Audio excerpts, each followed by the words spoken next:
Welcome back नाज़रीन। Clinic online के रमज़ान के खुसूसी प्रोग्राम में दोबारा खुश आमदीद कहता हूँ। आज हम बात करने की कोशिश कर रहे हैं हेपेटाइटिस के हवाले से। हमारे साथ मौजूद हैं institute of urology and transplantation SIUT से डॉक्टर नासिर हसन साहब, जो कि एसोसिएट प्रोफेसर हैं गैस्ट्रोएंटरोलॉजी एंड हेपेटोलॉजी के। डॉक्टर साहब, ब्रेक पे जाने से पहले हमारे पास कुछ सवाल थे। एक सवाल था डॉक्टर अली इमरान का। अच्छा, उन्होंने सवाल के दो हिस्से थे। पहला तो सवाल पूछा ब्यूटी पार्लर और सलून के हवाले से। अब मैं इसमें ज़रूर आपसे क्लैरिफिकेशन चाहूँगा, क्योंकि ब्यूटी पार्लर हमारी यहाँ ख़वातीन जाती हैं जी और बहुत से ऐसे ब्यूटी पार्लर हैं जो कि बहुत ऑथेंटिक हैं। जी तो अब लोग तो डर जाएंगे ब्यूटी पार्लर जी जी से, तो ब्यूटी पार्लर वालों को किस चीज़ का ख्याल करना चाहिए और जो क्लाइंट है उसको वहाँ पे किन फैसिलिटीज़ को देखना चाहिए? जी। असल में ब्यूटी पार्लर के तमाम काम में से जो मैनिक्योर है, जिसमें वो नेल्स वगैरह के ऊपर काम करते हैं, तो वो डेंजरस पार्ट है।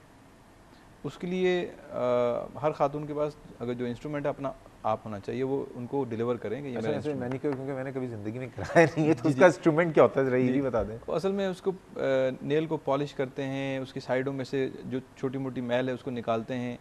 और बाज़ लोगों को जो इसकी हैबिट हो जाती है कि ये कराना है, और उसमें से बाज़ वक़्त रगड़ लगने से, अगर इंस्ट्रूमेंट पहले ही उस पर ब्लड लगा हुआ है और उसमें दूसरे अपना क्लाइंट पर यूज़ किया है, तो उससे तो फैलने का रिस्क है, और लिटरेचर में भी इसकी अच्छा, एविडेंस मिलता है। क्या इंस्ट्रूमेंट कौन सा होता है उसके कोई? उसके लिए धात से ही बना होता है ठीक इंस्ट्रूमेंट। है, तो वो इंसान खुद रख ले अपना। अपना खुद रख ले। जैसे बाज़ लोग अपना रेज़र खुद लेके जाते हैं बार्बर के पास। ये एहतियात का एक तरीका ही है कि अच्छा, एक और बात, ये जो पियर्सिंग होती है, जी आपको पता है आजकल जो कान में एक ज़माने में तो गन हमारे एक एक लोग बाली या कोई कुछ पहनते थे। जी जी आजकल तो 10-10 12-12 बालियाँ, पूरी दुकान सजी हुई होती है एक एक कान पे ना। बिल्कुल बिल्कुल तो जो पियर्सिंग हो रही होती है, एयर पियर्सिंग या नोज़ पियर्सिंग, जी अब ये तो हमारे कल्चर का हिस्सा है। इससे तो जी हम लोगों को मना नहीं कर सकते कि बिल्कुल भाई आप कान ना चिपकवाएं या नाक ना चिपकवाएं। बिल्कुल। इसका सेफ तरीका क्या है? उसका सेफ तरीका यह है कि जो गन्स आती हैं जिससे ये किया जाता है, तो वो सिंगल शॉट गन्स होती हैं, उनमें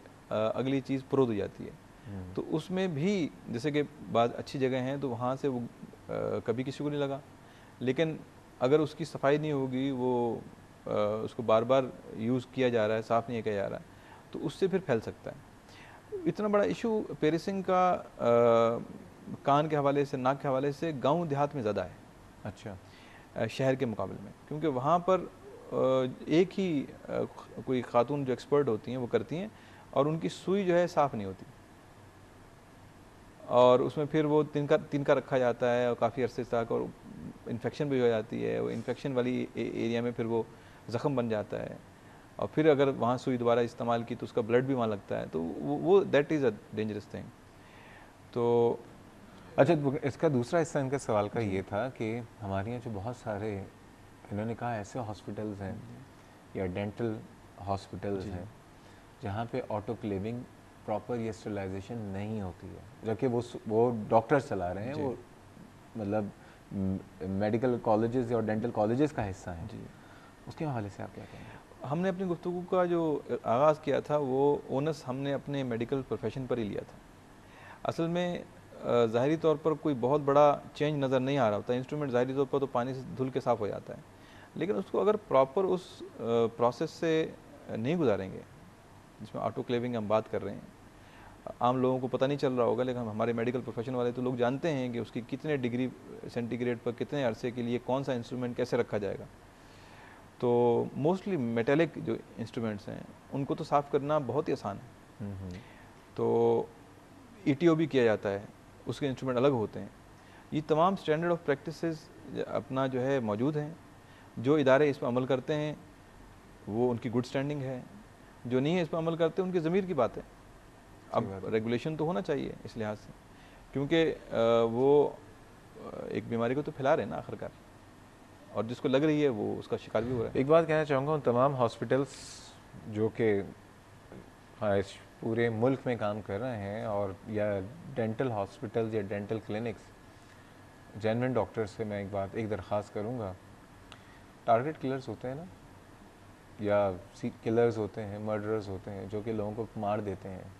हम सब उनको कहते हैं ना कातिल हैं, उनको पकड़ो फांसी में टांग दो।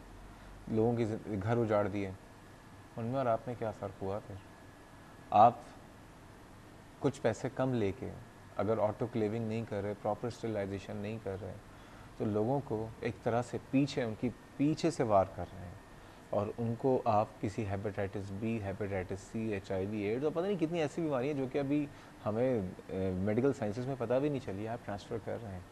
तो खुदारा, अगर मैंने जैसे शुरू में कहा था सुधरने का वक्त है, अभी भी सुधर जाइए, वरना क्या होगा, इस दुनिया से जब जाएंगे तो कब्र क्या, फिर जो पूछगछ होगी वहाँ पे आप जवाब दे दीजिएगा, या फिर रोज़ क़यामत जवाब दे दीजिएगा। इसके लिए अगर तैयार हैं तो फिर करते रहिए। क्यों डॉक्टर साहब? बिल्कुल। डॉक्टर साहब ये बताइए, असगर अली साहब का जो सवाल था बड़ा अच्छा सवाल था कि एक तो उनके दामाद का हुआ, जो कि बाद में उनको पता चला कि वो 30 रुपए में दांत निकलवाए जाते थे, तो उनके दामाद साहब ने हैदराबाद से निकलवाए थे, और उसमें दामाद का क्या कसूर है भाई, जो एक जगह बोर्ड लगा हुआ है तो वो चले गए। बिल्कुल। इन्होंने का एक सवाल था कि हेपेटाइटिस सी की या बी की क्या अलामतें होती हैं, अगर कोई अलामत हो तो इंसान जाके अपने टेस्ट करवा ले। जी, हेपेटाइटिस सी के मुतालिक मैं बताता चलूँ कि इसकी अलामतें आती ही नहीं, ज़ाहिर ही नहीं होती। असल में जो लिटरेचर में हम देखते हैं कि flu like symptoms, acute flu like symptoms, जैसे नज़ला ज़ुकाम हो जाता है, वो सिम्टम हेपेटाइटिस बी में तो बहुत कॉमन है, और एक्यूट हेपेटाइटिस बी हम बहुत आम देखते हैं।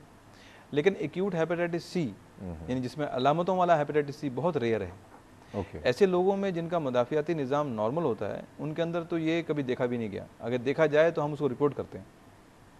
तो इस लिहाज से ये सोचना कि कोई अलामत ही आएगी इसकी और इंसान जो है इसको उस अलामत से पहचान के फिर अपना टेस्ट करवाएगा, तो ये मुमकिन नहीं है। इसीलिए हम तमाम उन एसिम्प्टोमेटिक, यानी कि जिनमें अलामतें ज़ाहिर नहीं होती, घर के बाकी अफराद के टेस्ट इसलिए करवा लेते हैं एहतियातन, ताकि एक मरीज़ तो है, खुदा न खास्ता जिस तरीके से इन्हें हुआ है उसी तरीके से फैमिली में किसी और आदमी को भी हुआ हो, तो उन तक तो हम कर लेते हैं। फिर मेडिकल प्रोफेशंस हैं और उनके अंदर हम जो है टेस्ट बहुत आम करवाते हैं इसको, ताकि पता चलता रहे वक्तन फ़वक्तन कि कोई पॉजिटिव तो नहीं हो गया है। अच्छा, हेपेटाइटिस बी की जो अलामतें हैं, एक्यूट हेपेटाइटिस बी की, वो मैं आपसे जानना चाहूँगा, लेकिन एक कॉलर है, आपकी इजाज़त है। साइमा साहिबा, अस्सलाम वालेकुम। साइमा साहिबा, आप लाइन पे हैं? आई थिंक कॉल ड्रॉप हो गए, I am very sorry. Doctor साहब, एक्यूट हेपेटाइटिस बी की क्या अलामतें होती हैं? जी, उसमें एक्यूट हेपेटाइटिस किसी वजह से भी हो, वो ए से हो, ई से हो, बी से हो, अलामतें एक ही तरह की होती हैं। मतली का होना, भूख का ख़त्म हो जाना कुछ अरसे के लिए, पेट के ऊपर वाले हिस्से में जो है शदीद दर्द का होना, और सिगरेट पीने वालों का सिगरेट छोड़ देना। अच्छा, ये बहुत बड़ी अलामत है। और पेशाब का बहुत तेज़ रंग का आना, पखाने का कुछ अरसे के लिए ऑफ वाइट रंग का जो है सफ़ेद कलर का पखाना आ जाना, जिस्म में खारिश का होना, और बिल आखिर जब आँखें पीली हो जाती हैं तो फिर हर आदमी कहता है आपको जलगान हो गया, तो नज़र आ जाता है। तो उससे पहले की ये अलामतें हैं। ठीक है। और फिर इसी की बिगड़ी हुई शक्ल में ये होता है गनुदगी होना।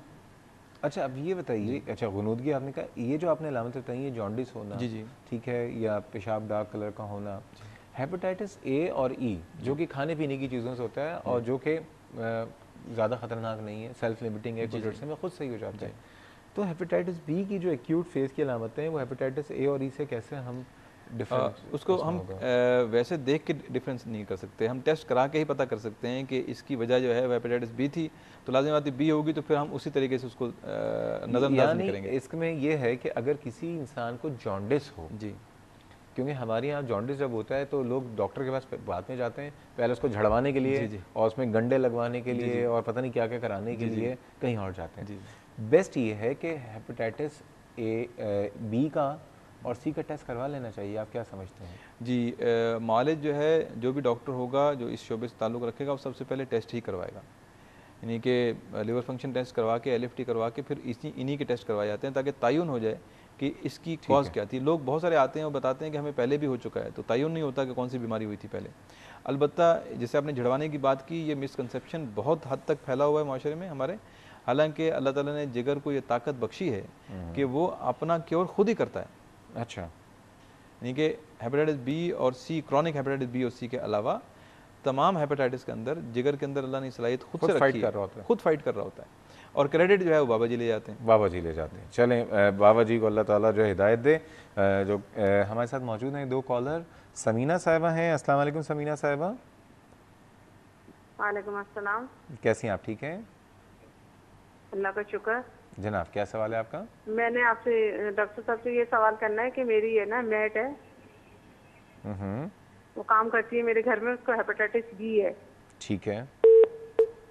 I am so sorry, I think आपकी कॉल ड्रॉप हो गई है। सहर साहिबा हैं कराची से। अस्सलाम वालेकुम सहर साहिबा।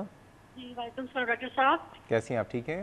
अल्लाह का शुक्र, आपको रमज़ान मुबारक हो। आपको भी। Thank you. डॉक्टर साहब मेरा ये सवाल है आपसे कि मेरे शोहर को 5-6 साल पहले हेपेटाइटिस सी था और उन्होंने जो है ना इंजेक्शन का कोर्स करवाया है, ठीक है। तो बस अभी मैं ये मसला, मेरा प्रॉब्लम ये है कि मुझे बहुत जो है ना परेशानी रहती है कि अभी उसको हेपेटाइटिस सी इंजेक्शन लगवा ली, ठीक है। इसके बाद भी बस मुझे ये डर सा रहता है इसको दोबारा कहीं तो नहीं, क्योंकि वो पहले थोड़ा स्मोकिंग भी करता था और ड्रिंकिंग अभी अल्लाह का शुक्र है वो सारा इसने छोड़ दिया है। लेकिन अभी भी मुझे एक खौफ सा डर सा रहता है कि अल्लाह के करे मतलब बहुत मैं क्या एहतियात करूं। वैसे बहुत मैं हेल्थ केयर हूँ, बहुत ख्याल रखती हूँ, लेकिन फिर भी मुझे ये खौफ सा रहता है कि इसको इंजेक्शन लग चुकी है और अभी हमें एक ही बच्ची हुई है, 4 साल हो गए और दूसरा बच्चा हम कंसीव नहीं कर रहे हैं, तो ये क्या वजह हो सकती है? कुछ सवाल पूछना चाहेंगे डॉक्टर साहब आप? जी मैं समझ गया इनकी बात। नहीं, जवाब ना दीजिए अभी, सवाल कोई पूछना है? ठीक है सहर साहिबा, अभी आपके सवाल का जवाब देते हैं, लेकिन डॉक्टर साहब आपको जवाब बताए कब देंगे? हम जा रहे हैं एक छोटे से ब्रेक पे। ठीक है नाज़रीन, बात हो रही है हेपेटाइटिस की। सहर साहिबा के सवाल का जवाब भी देंगे, आसिया साहिबा का सवाल था, उनके सवाल का जवाब भी देंगे, लेकिन जा रहे हैं एक छोटे से ब्रेक में, हमारे साथ रहिएगा।